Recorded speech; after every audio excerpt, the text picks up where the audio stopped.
Current affairs के अंतर्गत देखते हैं। चुनाव आयोग ने अनुच्छेद 324 के तहत महाराष्ट्र विधान परिषद की 9 सीटों के लिए द्विवार्षिक चुनाव की घोषणा की है। आपको पता होगा कि विधान परिषद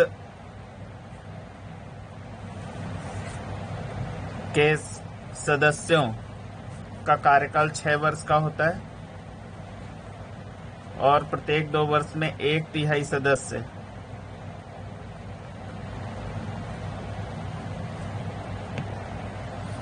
प्रत्येक 2 वर्ष में 1/3 सदस्य अवकाश ग्रहण करते हैं। भारत में वर्तमान में 6 राज्य ऐसे हैं जिनकी विधायिका द्विसदनीय है। यहाँ विधानसभा के साथ साथ विधान परिषद भी अस्तित्व में है। विधान परिषद वाले प्रमुख राज्य कौन कौन से हैं? उत्तर प्रदेश, यहाँ 100 सीटें हैं। महाराष्ट्र, यहाँ 78 सीटें हैं। कर्नाटक, यहाँ 75, बिहार में 75, आंध्र प्रदेश में 50, तेलंगाना में 40। अभी महाराष्ट्र की ही 9 रिक्त सीटों के लिए चुनाव की घोषणा की है चुनाव आयोग ने। विधान परिषद में अगर देखें तो अनुच्छेद 169 के तहत विधान परिषद का उत्सादन किया जा सकता है। कहने का तात्पर्य है कि जिन राज्यों में विधानसभा है वहां उसे समाप्त किया जा सकता है, या जिन राज्यों में नहीं है वहां उसका सृजन किया जा सकता है। सृजन के लिए उस राज्य की विधानसभा में एक प्रस्ताव आएगा। सृजन या उत्सादन के लिए प्रस्ताव आएगा और जो सृजन प्रस्ताव होगा वो विधानसभा की कुल सदस्य संख्या के बहुमत तथा उपस्थित और मत देने वाले सदस्यों के 2/3 से पारित होना चाहिए। यदि पारित हो जाता है तो वहां विधान परिषद का सृजन हो जाएगा। अनुच्छेद 171 में विधान परिषद की संरचना दी गई है। विधान परिषद में अधिकतम सदस्य संबंधित राज्य की विधानसभा के 1/3 से ज्यादा नहीं होंगे और न्यूनतम सदस्य 40 हो सकते हैं। विधान परिषद की कुल संरचना की अगर बात करें, कुल में से 1/6 सदस्य राज्यपाल द्वारा मनोनीत किए जाते हैं। 1/3 सदस्य संबंधित राज्य की विधानसभा द्वारा निर्वाचित होते हैं। 1/3 सदस्य स्थानीय निकायों द्वारा निर्वाचित। 1/12 सदस्य माध्यमिक शिक्षक या उससे उच्च शिक्षकों द्वारा निर्वाचित और 1/12 3 वर्ष पूर्व स्नातकों द्वारा निर्वाचित। तो 1/6 सदस्य विधान परिषद के मनोनीत होते हैं तथा ये 5/6 सदस्य ये निर्वाचित होते हैं।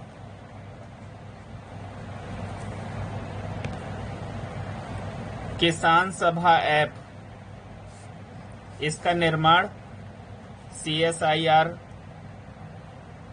के घटक सेंट्रल रोड रिसर्च इंस्टीट्यूट नई दिल्ली द्वारा किया गया है।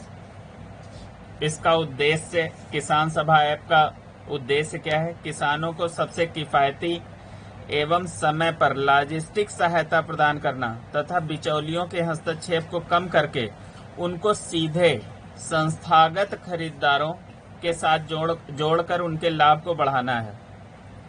यह निकटतम मंडियों में उपज मूल्यों की तुलना करके तथा सस्ती कीमत पर मालवाहक वाहन की बुकिंग करके फसलों की उचित मूल्य दर प्रदान करने में मदद करेगा।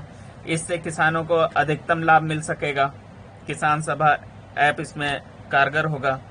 यह पोर्टल किसानों, ट्रांसपोर्टरों, सेवा प्रदाताओं जैसे कीटनाशकों, उर्वरक डीलरों, कोल्ड स्टोरेज और गोदाम मालिक, मंडी डीलरों, ग्राहकों और अन्य संबंधित संस्थाओं को समय समय पर प्रभावी समाधान के लिए आपस में जोड़ेगा।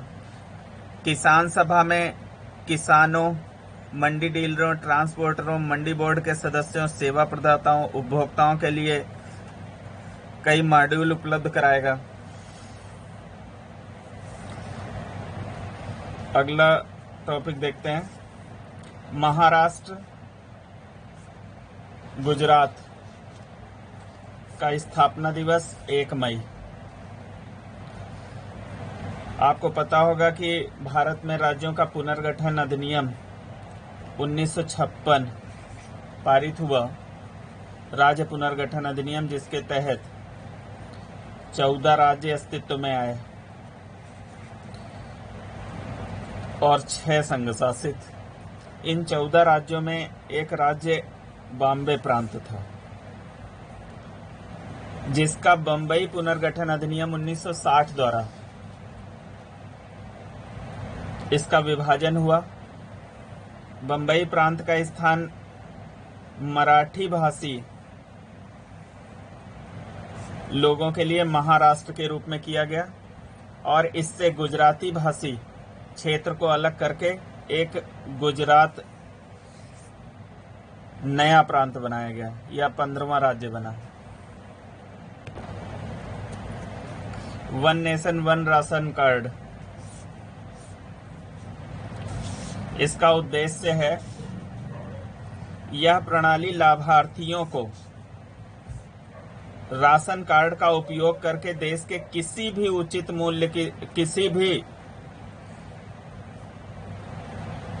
दुकान से उचित मूल्य पर राष्ट्रीय खाद्यान्न सुरक्षा अधिनियम के तहत खाद्यान्न प्राप्त करने में सक्षम बनाएगा। इसमें 12 राज्य पहले से ही शामिल हो चुके हैं। 1 मई 2020 को उपभोक्ता मामले, खाद्य और सार्वजनिक वितरण मंत्रालय ने 5 नए राज्य व केंद्र शासित प्रदेशों को जोड़ने की मंजूरी दी है, जिसमें पंजाब, उत्तर प्रदेश, बिहार, दादरा व नगर हवेली, दमन व दीव, हिमाचल प्रदेश।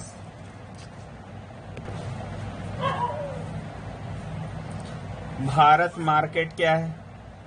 तो ये सभी खुदरा व्यापारियों के लिए एक राष्ट्रीय ई कॉमर्स मार्केट प्लेस है।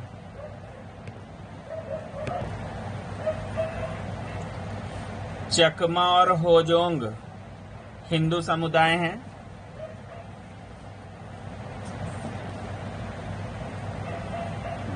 जिन्हें अभी अरुणाचल प्रदेश को निर्देश दिया गया है कि जिनको कोविड-19 के लाभार्थियों में शामिल किया जाए।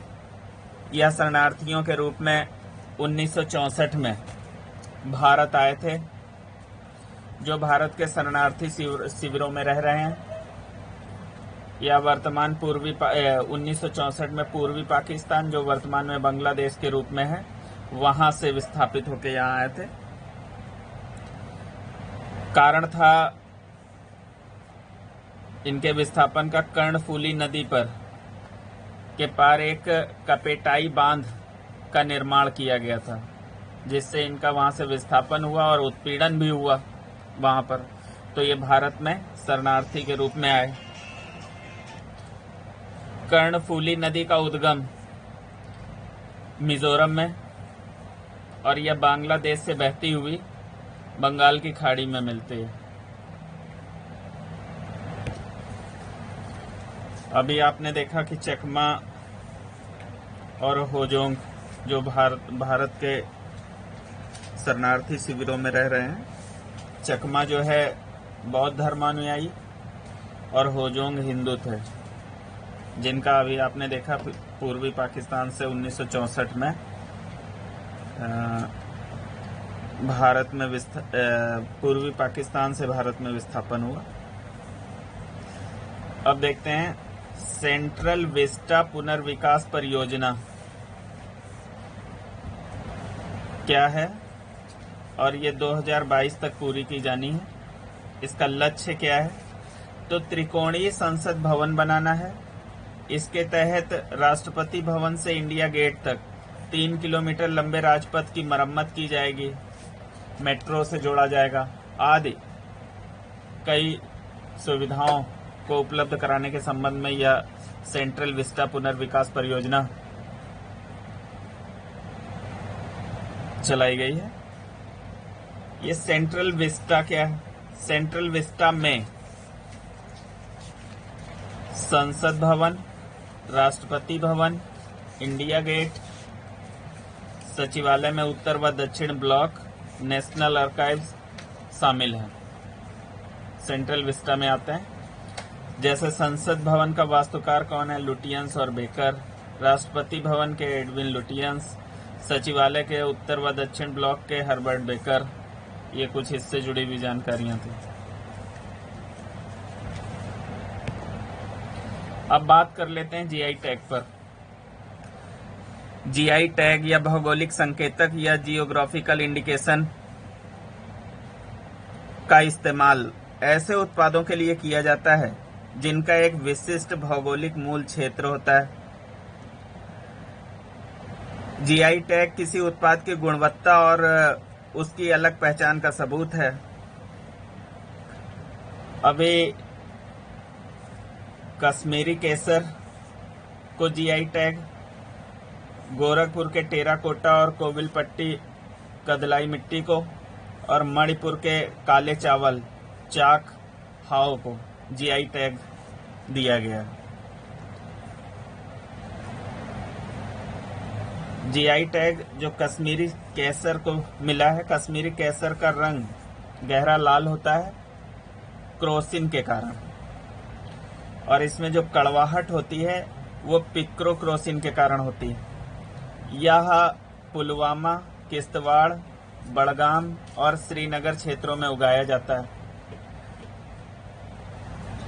केसर 3 प्रकार से लच्छा केसर या फूल से अलग किया जाता है, फूल से अलग होता है और प्रसंस्करण के बिना सूख जाता है। ये मोंगरा केसर, ये फूल से अलग किया जाता है, इसको पारंपरिक रूप से सुखाया जाता है।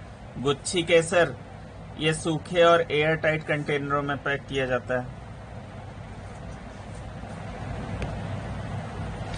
कुछ जीआई टैग देख लेते हैं, जैसे अरकू कॉफी आंध्र प्रदेश की, कंधमाल हल्दी उड़ीसा, इरोड हल्दी तमिलनाडु, सांगली हल्दी महाराष्ट्र, अल्फांसो आम महाराष्ट्र, वारंगल की दरी तेलंगाना, सिल्क साड़ी तमिलनाडु, बनारसी साड़ी बनारस आदि। कुछ जीआई टैग अभी देखे हम लोगों ने।